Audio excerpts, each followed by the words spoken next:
Saludos a todos, estimados, distinguidos profesores, doctores de Angola. Agradezco muchísimo el haberme considerado para este evento en el cual les saludo y bendigo desde Venezuela. He preparado mi disertación en la intervención titulada Vivencias y sentires de la educación matemática, realidades y necesidades. Intentaré ser breve en una temática tan amplia que nos ocupa a nivel mundial como lo es la educación matemática.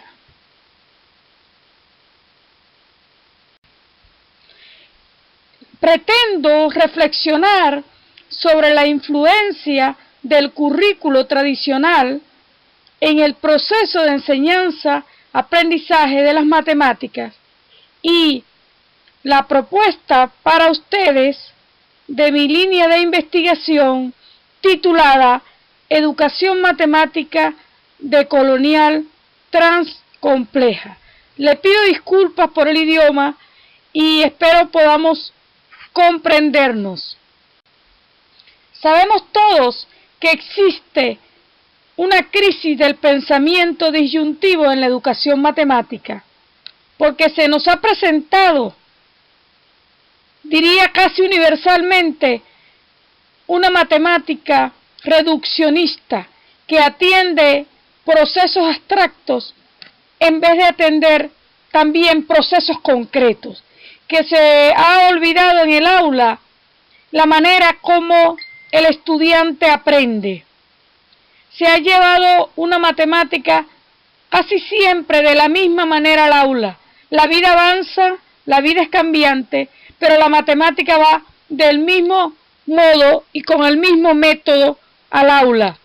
Me explico, el estudiante atiende lo que el docente dice, copia, memoriza y emite. Es decir, se ha desarticulado de la vida la enseñanza de la matemática, siendo que nuestros procesos de creación del mundo y de la vida son matemáticos.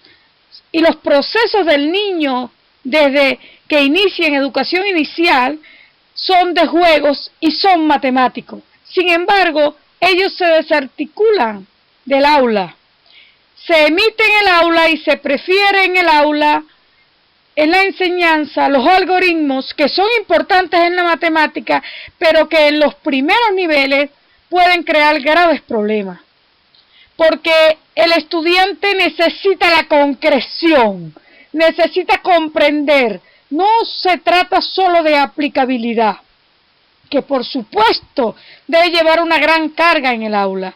Se trata de entender los procesos cognitivos que el niño posee para desde allí poderlos llevar al aprendizaje. Por ejemplo, imponemos en la educación inicial una numeración consecutiva, comenzando por el 1, por el número 1, pero el niño tiene nociones de número y le podemos preguntar al niño qué número conoce y desde allí podemos intentar que él avance en toda la numeración que él tiene. Él tiene numeraciones de sus juegos, él tiene numeración desde su hogar, él conoce el proceso del número, pero en la educación inicial lo primero que se hace es imponer una numeración en la cual no entiende el niño de imposiciones.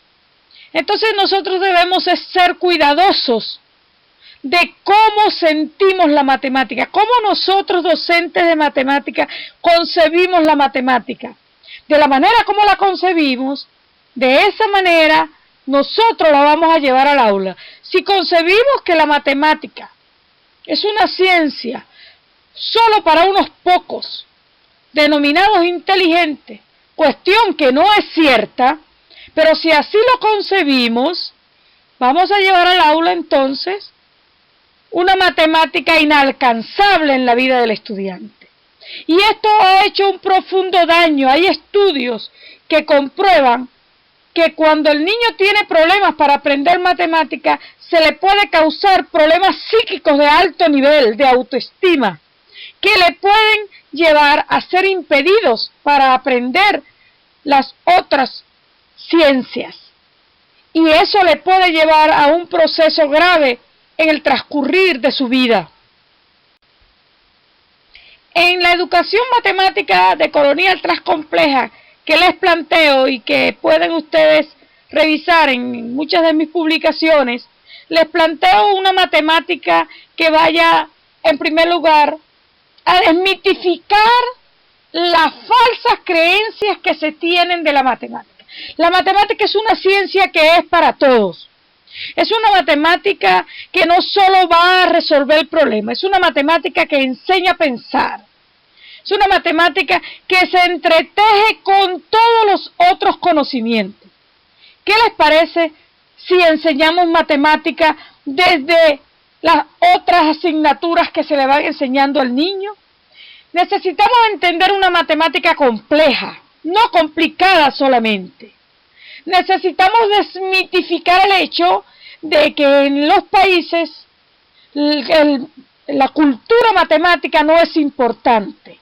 Nosotros necesitamos ir a un diálogo franco, para enseñar la matemática no solo en el aula, sino para enseñar la matemática en todo lugar, en la ciudad, en lo que yo denomino el hábitat popular. Es importante enseñar una matemática para el desarrollo de la vida, para aprender a pensar, una matemática que atienda a la condición humana. Es importante conseguir en esos saberes que muchos autores han denominado saberes soterrados, porque la ciencia no los ha llevado al aula. Es importante entender que en esos saberes de la escuela que se atienden a saberes científicos se pueden complejizar con los saberes soterrados, con los saberes de la cultura, con los saberes de la cotidianidad del estudiante, para formar en él lo que llamamos el aula mente social, es decir, un espacio intersubjetivo del estudiante, un espacio mental profundamente ateniente a su sensibilidad, donde él sienta que él puede ir aprendiendo matemática en todo lugar y en todo tiempo. Por eso entonces el docente debe hacer un ejercicio profundo, creativo, de lo que él hace. La primera investigación que debe hacer todo docente es la investigación de su propia práctica y de su propia formación. ¿Por qué? Porque nosotros los profesores tenemos grandes líneas de investigación. Tenemos grandes e innumerables publicaciones en prestigiosas revistas, pero nos preguntamos, ¿evaluamos nosotros nuestra propia práctica? ¿Evaluamos nuestro ejercicio de poder soslayante que llevamos al aula? Donde en cada salida de ese espacio físico debe haber alegría por haber aprendido matemática, y cada vez los estudiantes salen infelices porque no entienden ese monstruo que se presenta de la matemática, cuando la matemática es la vida misma. Entonces, como concebimos la matemática, de esa manera la vamos a llevar al aula. Hace falta entonces un religaje, lo que yo llamo desligarse de la vieja formación matemática estricta para religar una matemática con mente, cuerpo y corazón. Les hablo de una matemática profundamente transdisciplinar y transversal, una matemática que venga de la investigación con los juegos, que venga de la subjetividad de los estudiantes, que desmitifique la matemática, que la lleve a un pensar profundo, una matemática de la lógica, pero también una matemática de respeto de los juegos en los niños, para aprender de valores desde la matemática, una matemática que enseñe a investigar.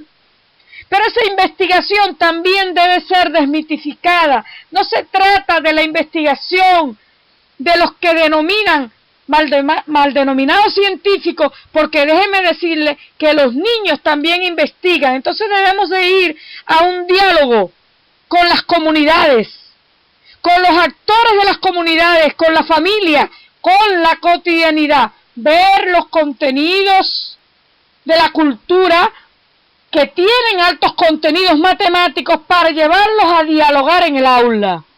Y al llevarlos a dialogar en esa aula física, le hacemos entender al estudiante que él tiene conocimientos matemáticos per se importantes y que ellos van a ser tomados en cuenta para su aprendizaje de la matemática. Por ello, les propongo un currículo en la educación matemática de Colonial 3 compleja que atienda en primer lugar la realidad de los países.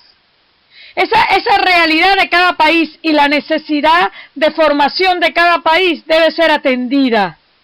Por ejemplo, en Venezuela nosotros tenemos un currículo de educación bolivariana muy importante, un currículo liberador, pero cuando se fueron a formar los docentes para llevar a cabo este currículo, no se hizo una verdadera formación en el docente.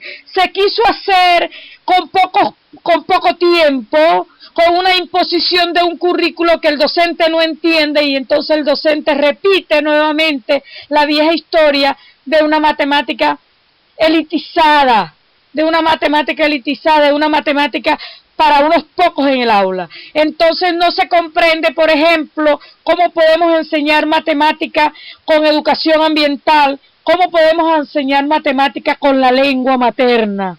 Estas realidades las debe atender el currículo.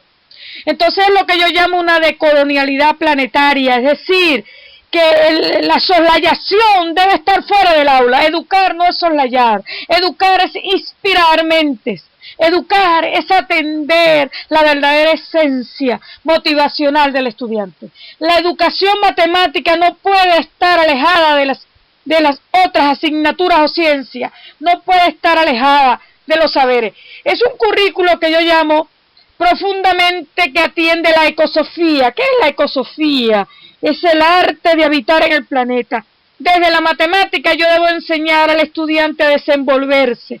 Por lo tanto, los currículos deben atender, aparte de las necesidades del país, las necesidades del sitio donde vive y donde se desenvuelve el estudiante, deben atender a las necesidades mundiales que existen en la crisis planetaria.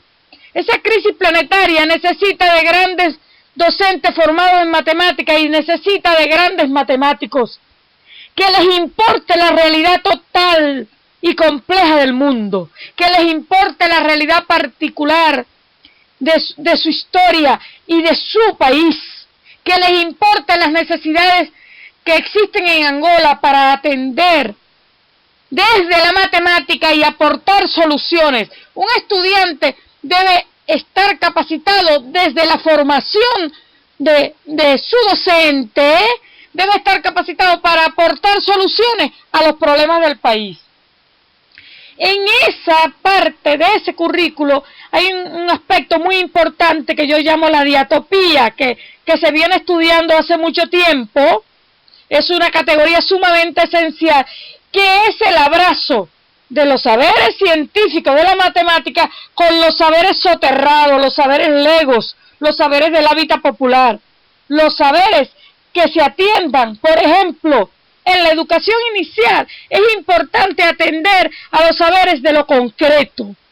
Concreción y abstracción es un binomio que jamás se separa, pero en la educación inicial pretendemos que el niño vaya directamente a la abstracción. Si leemos de las teorías de la psicología, sabemos perfectamente que un niño aprende de abstracción después de los 11 años o más, pero él puede llegar a la abstracción desde la concreción de sus juegos en el aula. No necesita el docente imponerle sus juegos. El estudiante debe ir a enseñar, a aprender matemáticas con propios juegos del hogar. En esa manera sus saberes de la matemática que lleva, él los va a ir llevando, y hay que aprovechar en la educación inicial sabiamente que los niños son sensibles para aprender matemática. No se debe frustrar esa sensibilidad, porque los niños tienen afán por las colecciones, los niños tienen afán y les gusta repetir, tienen su deseo de observar, tienen su necesidad de orden y su necesidad de jugar. Ese sentido debe ser aprovechado para llevar una matemática de la vida del estudiante.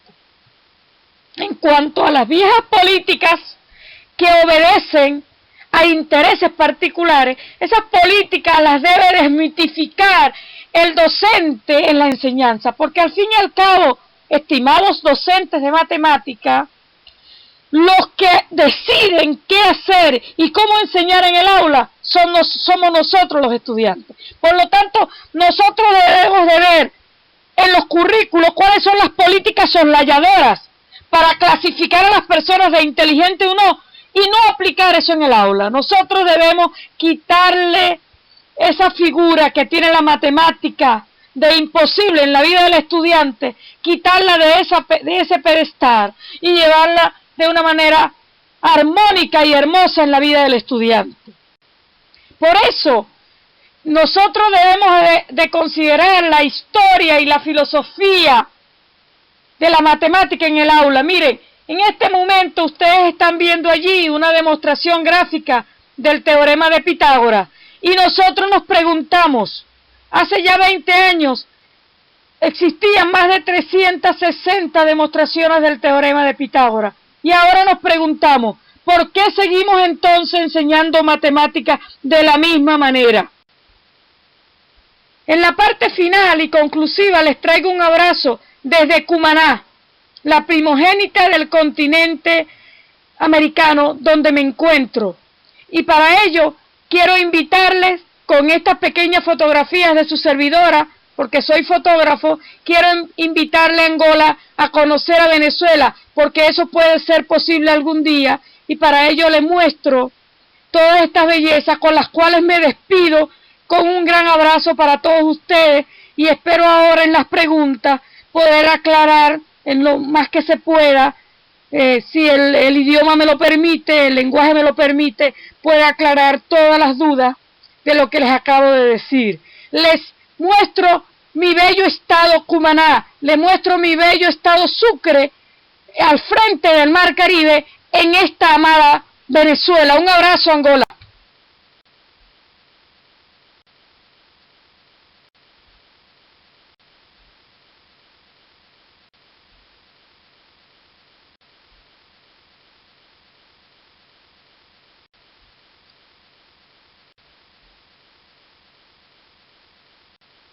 Muchas gracias a todos y que Dios les